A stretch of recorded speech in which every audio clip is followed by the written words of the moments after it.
Berkenaan dengan adanya peningkatan kasus gangguan ginjal akut progresif atipikal, hasil sampling dan pengujian terhadap 39 bit dari 26 sirup obat sampai dengan 19 Oktober 2022 menunjukkan adanya kandungan cemaran etilen glikol yang melebihi ambang batas aman pada 5 produk diantaranya: Thermorex sirup, Florin DMP sirup, Unibaby Cook sirup, Unibaby demam sirup, dan Unibaby demam drop.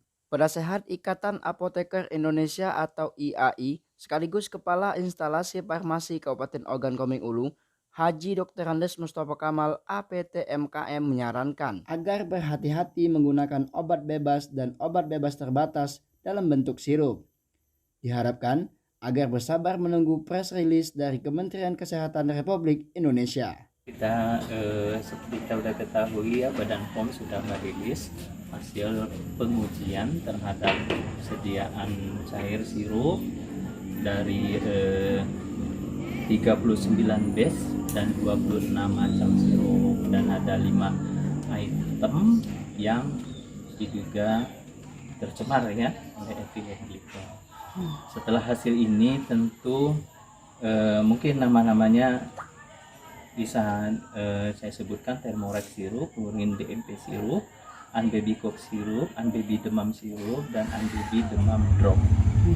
Jadi untuk kelima ini sudah pasti kepada seluruh jajaran anggota IAI Kabupaten itu untuk stop penjualan dan mohon obat-obatnya untuk disisihkan, diamankan.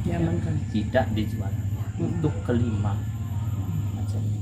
Tapi kita garis bawahi karena Badan POM tidak mau menyebutkan ini sebagai penyebab gagal ginjal akut yang terjadi.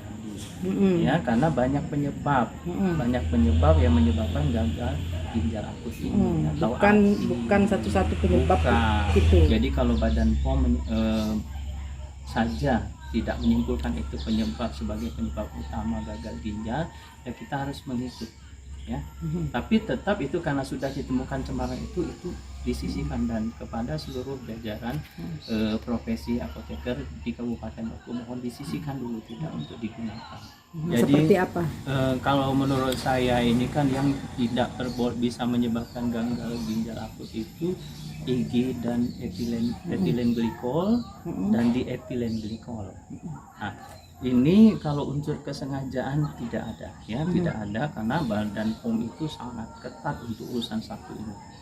Ya, boleh bilang cerita mati lah kalau industri menggunakan ini. Tapi dari sirup-sirup yang diperbolehkan digunakan untuk obat ya pelarut itu polyethylene glikol, propylen glikol, sorbitol, dan gliserol.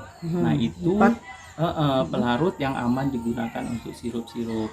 Tapi penggunaan sirup ini bisa menghasilkan cemaran etilen glikol dan dietilen glikol yang dilarang tadi. Sehingga kalau menurut saya industri tetap secara terus-menerus secara rutin memantau sirup-sirup yang sudah beredar itu untuk dilakukan pengujian apakah ada pencemaran etilen glikol dan dietilen glikol ini. Ada 3 dasar kita, saya mau memberikan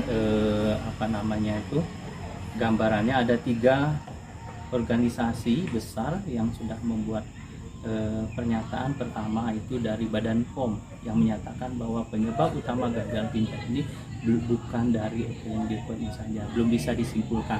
Itu dari Badan POM. Yang keduanya lagi dari Ikatan Dokter Anak Indonesia yang menyatakan bahwa obat-obat sirup masih boleh digunakan karena belum ada bukti otentik secara ilmiah menyebabkan gagal ginjal. Jadi Ikatan Dokter Anak memperbolehkan. Kemudian Ikatan Apoteker Indonesia tetap menyuruh berhati-hati tapi tidak melarang.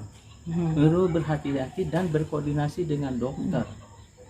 Jadi kalau menurut saya langkah-langkah sekarang ini karena pemerintah Kemenkes memerintahkan untuk menghentikan sementara waktu penjualan obat-obat dalam bentuk sirup garis miring cair, kita ikutin stop dulu, apapun obatnya dia stop dulu, ini perintah.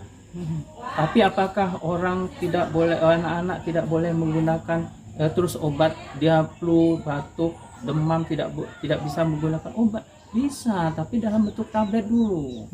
Nah, di sinilah penting kita kalau ada resep tetap harus bisa dilayani berkoordinasi dengan dokter, karena resep itu berupa perintah dari seorang dokter ke apoteker untuk mengerjakan obat-obat yang dia tulis.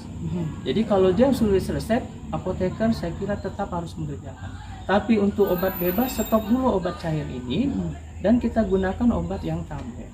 Jadi masalah dosisnya, tablet itu kalau ada untuk anak-anak kita gunakan yang untuk anak-anak, kalau tidak ada dosis dewasa bisa kita dikonfirmasi untuk anak-anak, dihitungkan dosisnya. Itulah gunanya apoteker. Dari Batu Raja, Apriansyah, KBI TV melaporkan.